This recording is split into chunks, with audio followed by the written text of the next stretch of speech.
All right, let's talk tariffs. You've probably heard the argument, right? They're supposed to protect our jobs, boost our industries. But what if that's not the whole story? What if it's actually like kicking off a complex chain reaction that ends up costing, well, everyone? Today we're going to cut through all that noise and look at what a couple of really important economic studies have to say about the real price of a trade war. So, that brings us to the big question. What actually happens when a so-called tariff war kicks off? I'll give you a hint. It's not just one thing. It's more like a domino effect, a massive economic chain reaction. And we're going to tackle this by peeling it back, kind of like an onion, layer by layer. First, we'll look at the big tariff question itself. Then we'll get into the immediate price tag, what you'd feel right away. After that, we'll zoom out to the bigger economic picture. And then, the really interesting part, what happens when the world decides to fight back? And finally, we'll get to the bottom line.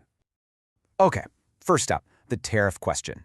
And to set the stage for this, we're going to look at a scenario that researchers at the National Bureau of Economic Research cooked up. Now, it's a hypothetical, but it's based on a very specific idea they called Liberation Day. The paper puts it like this. Now, the stated goals here are pretty clear, right? Revitalize American industry, slash those trade deficits. And this whole setup, it gives us the perfect economic experiment. It lets us see what really happens when a policy like this gets put to the test. Okay, before we dive any deeper, let's just make sure we're all on the same page. What is a tariff? Super simple. It's just a tax on stuff that's imported from other countries. The whole idea is to make foreign goods more expensive, so you'll be more likely to buy the stuff made right here at home. Sounds straightforward enough, doesn't it? Well, that's pretty much where the simplicity ends. All right, so let's talk about that immediate price tag. The very first place you feel a tariff is, you guessed it, right on the price tag, on your receipt, on your company's invoice. And some fantastic research from the Federal Reserve Bank of San Francisco gives us a really clear picture of this. But to really get it, you've got to understand that there are two very different kinds of goods we're talking about here. On one hand, you've got consumer goods. You know, that's the stuff we all buy. Your clothes, your food, your phone. And on the other hand, you have investment goods. Think of these as the things that businesses buy to make other things. So heavy machinery, specialized equipment, that sort of stuff. And trust me, this difference is absolutely crucial for what comes next. So, let's say a big 25% tariff gets slapped on all imports. According to that study, the price you pay for consumer goods, again, your clothes, your electronics, it's going to jump by about 2.2%. Not a huge number, but yeah, you definitely feel that pinch at the checkout. But now, get ready for this. For those investment goods, that same 25% tariff causes a jaw-dropping 9.5% price spike. I mean, that is more than 4 times the hit that consumers are taking. So why the huge difference? Well, it's because the complex machinery and equipment that businesses need to operate is just packed with a much higher percentage of imported parts.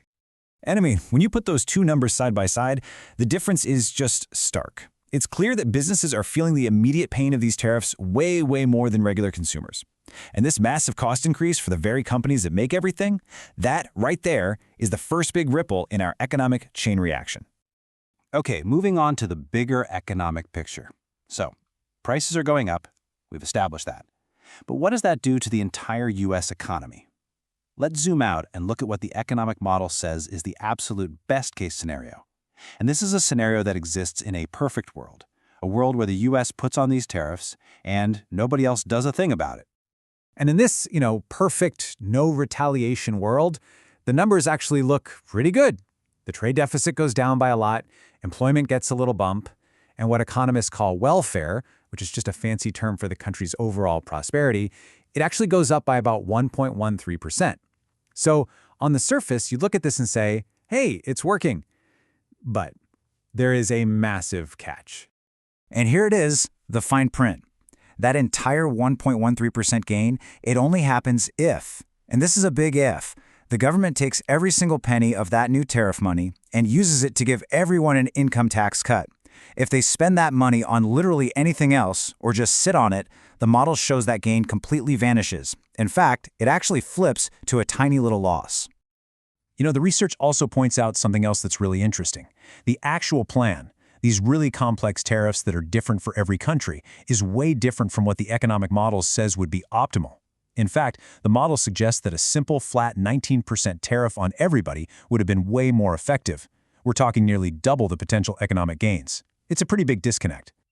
Okay, Now we're going to see what happens when the world fights back. Because let's be honest, that whole best-case scenario we just talked about, it's basically a fantasy. In the real world, when you hit other countries with taxes on their stuff, they don't just sit there and take it, they hit back. So that leads to the question that completely changes the game. But what happens when our trading partners retaliate? And boom, just like that, the entire picture flips on its head. That potential 1.13% gain for the US, it's gone. It's now a loss.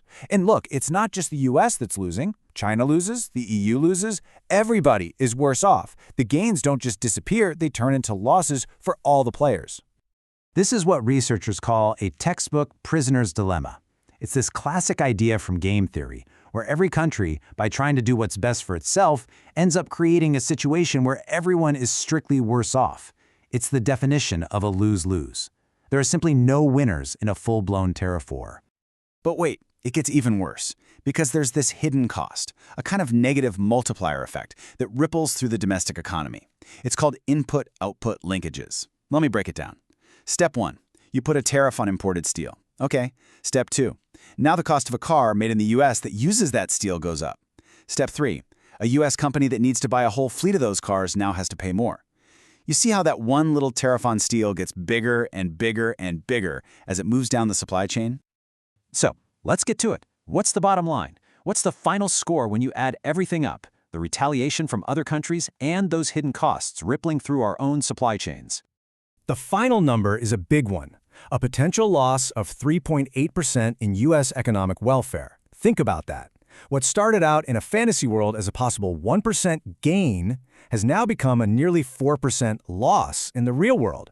It's a powerful negative feedback loop, right? The retaliation and the domestic costs just keep feeding each other, and it drags the whole economy down with it. And all of this really leaves us with the one central question that this research forces us to ask. Even if tariffs manage to shrink the trade deficit, is that goal really worth the incredibly high economic cost that everyone, not just at home but all over the world, ends up paying? That's the critical trade-off, and it's right at the heart of any talk about a trade war.